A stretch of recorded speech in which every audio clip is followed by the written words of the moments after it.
my beloved Boss Mike Cervera.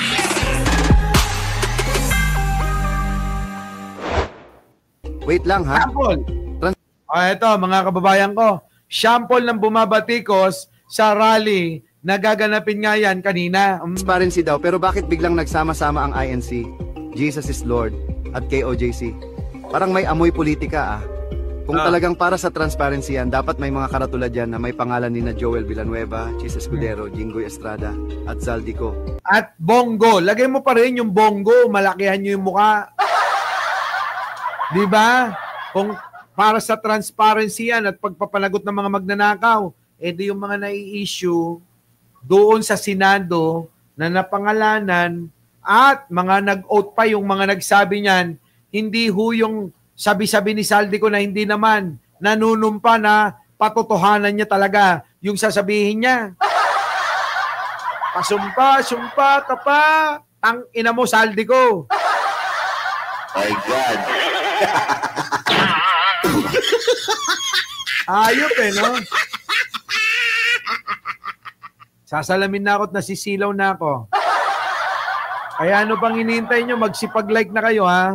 Mga sangkot sa flood control issue. Oo nga. Pero kung wala, edi obvious, hindi ito para sa bayan. Correct. Para ito sa mga amo nila. Transparency daw. Bakit tahimik sila kay Marcoleta? Oo nga, bakit ba tahimik kayo kay Marcoleta? Kita nyo yung buhok niya? Na hindi nagdeklara ng campaign donation sa sosi niya. Bakit di nila sabihan si Sara Duterte na buksan ang confidential funds niya? Correct! Bakit? Hoy! Yung mga nagra-rally dyan, o bukas baka pwede nyo nang tuligsain yan.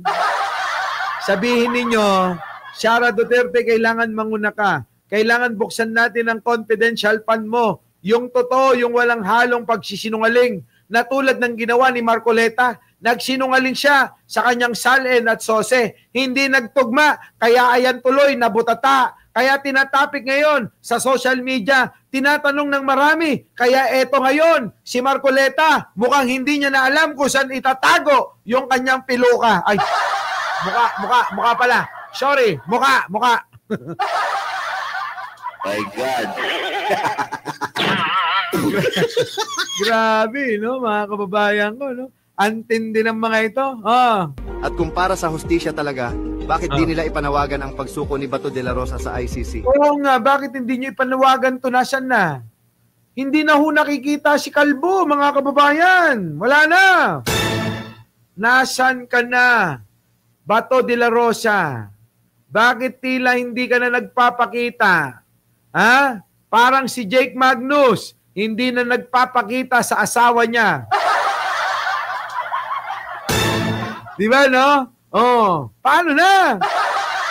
Tuloy. Para sa libo-libong napatay sa EJK. Kaya tanong ko lang, transparency ba talaga yan o panlilin lang ng rally para sa katotohanan?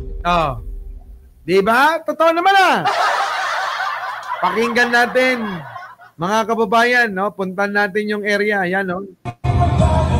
Ay, nako mga kababayan, yan po, inulan, binagyo, kawawa naman yung mga kababayan natin, no?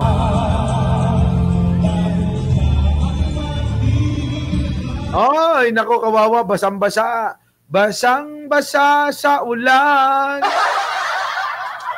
Pero kasi, ewan ko, bakit? Kung nagpapakaganyan sila, simple-simple lang naman yung problema naman pala nila. Alam niyo po ba kung ano problema nila mga kababayan ko? Ha? Alam niyo? Alam niyo ba kung ano problema ng mga yan? Ano yung Boss Mike? Ano yung problema nila? Ito ang problema nila mga kababayan ko. Ha? Ang problema nila ay, grabe. Ang laki ng problema pala ng mga ito. Wait lang. Nasaan na ba yun? Nasaan na ba yun? Ito. Yan. Yan nga ang problema. Grabe matatawa kayo din mga kababayan ko. Sa problema ng mga yan. Nilaban pa talaga nila. Yan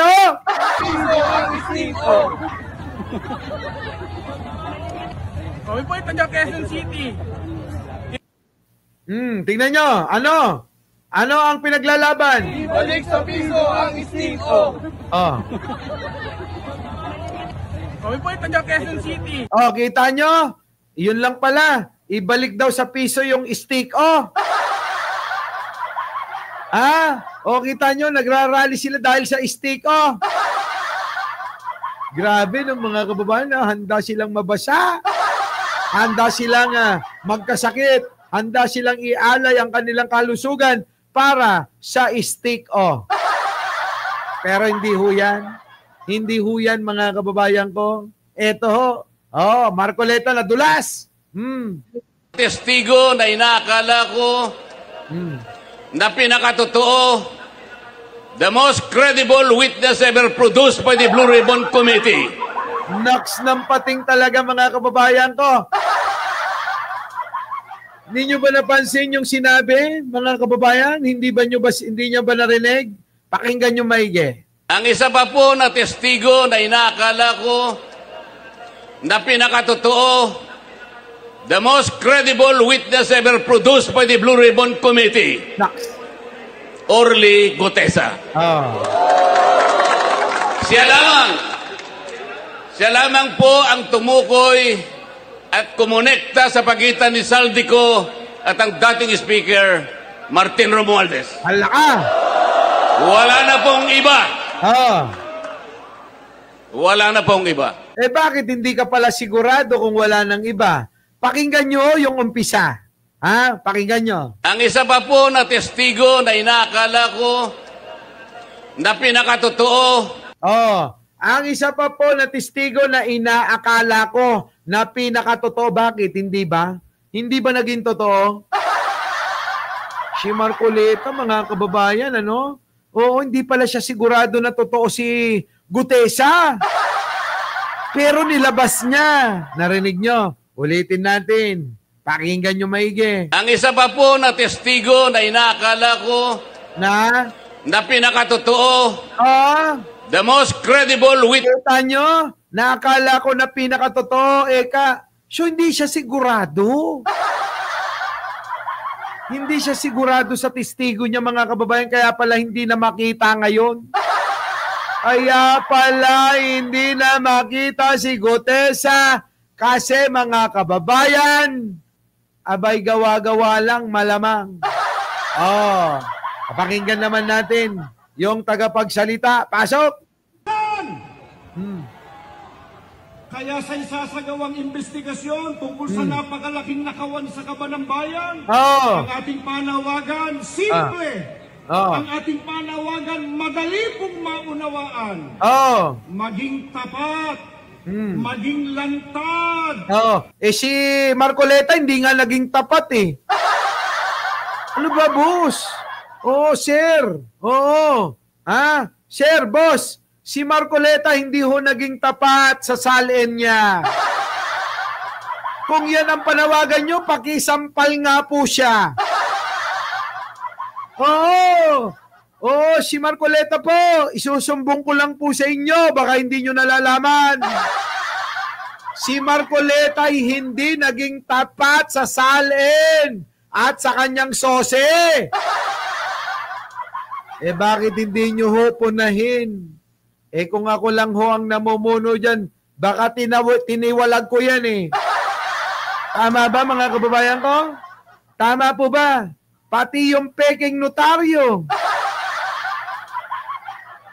Kaya alam nyo, mga kababayan, madali lang magsalita, pero yung bang kanilang gawa ay naaayon sa mga litanya na nilalabas ng bunganga? Mga kababayan, abay pagkaisipin nyo maigi, sapagkat mapanlin lang ang mga salitang matalinghaga kung uunawaing maigi at ikukumpara sa kanilang mga kinikilos, hindi magtutugma. Tama? Kaya nga, mga kababayan ko, pati nga yung salin at sose hindi nagtugma eh. Wag ho kayong magpapalin lang sa mga matatalinghagang salita. Dahil karamihan, marami ng mga napahamak dyan. Di ba? Tignan nyo mga kababayan ko. Sino? Di si Kibuloy. Matalinghaga kong magsalita, pero mga kababayan, mapanlin lang dahil ang ending, ikay, bebeng-bangin yan. Ayun, mga kababayan ko, gabi-gabi, ibang babae, binibeng-bang. Nino, ni Kibuloy, kita nyo? Antindi, di ba? Huwag ikubli ang mga guilty sa kumot ng kasinungalingan at pagtatakipan. Edi huwag niyong pagtakpan si Marcoleta. Huwag niyong pagtakpan. Questionin niyo yung kanyang kredibilidad. Bakit niya nagawa? Bakit nagsinungaling sa taong bayan at sa ating saligang batas? Ganun lang naman yun. Anong karapatan nyo na hingin yung pinagkakait nyo naman? My God. Tama mga kababayan. Anong karapatan nilang hingin yung pinagkakait naman nila? Ay, nako. Oo, mga kababayan. Yayain na lang siguro natin ang balagtasan. Kasi mga kababayan ko, sabi ko nga sa inyo, okay lang humiling, okay lang magsabi, okay lang magsalita, pero tiyakin na hindi babalik lahat ng mga sinasabi nyo at winiwika ninyo sa mga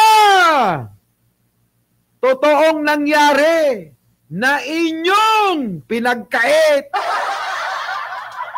Diba?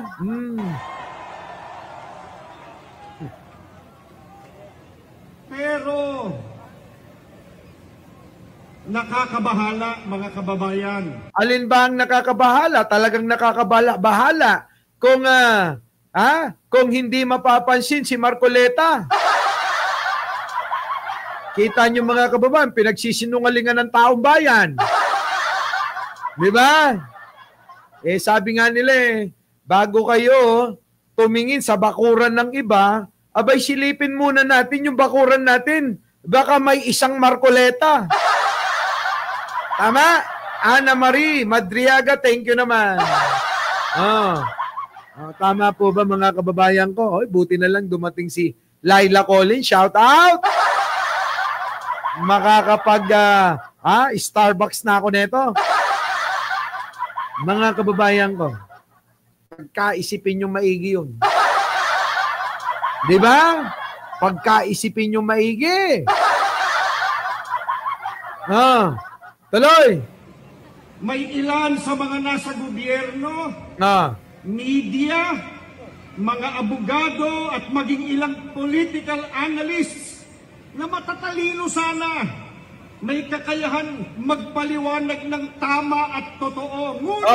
Ngunit, tila nais baluktutin ang batas. Yan nga ang ginawa ni Marcoleta. Buti na lang, nandyan. Si Ping Lacson, tinuwid niya. Di ba mga kababayan ko? Buti na lang nandyan si Ping Lacson at tinuwid yung pagbabaluktot ni Marcoleta. Marcoleta, pinariringgan ka niya.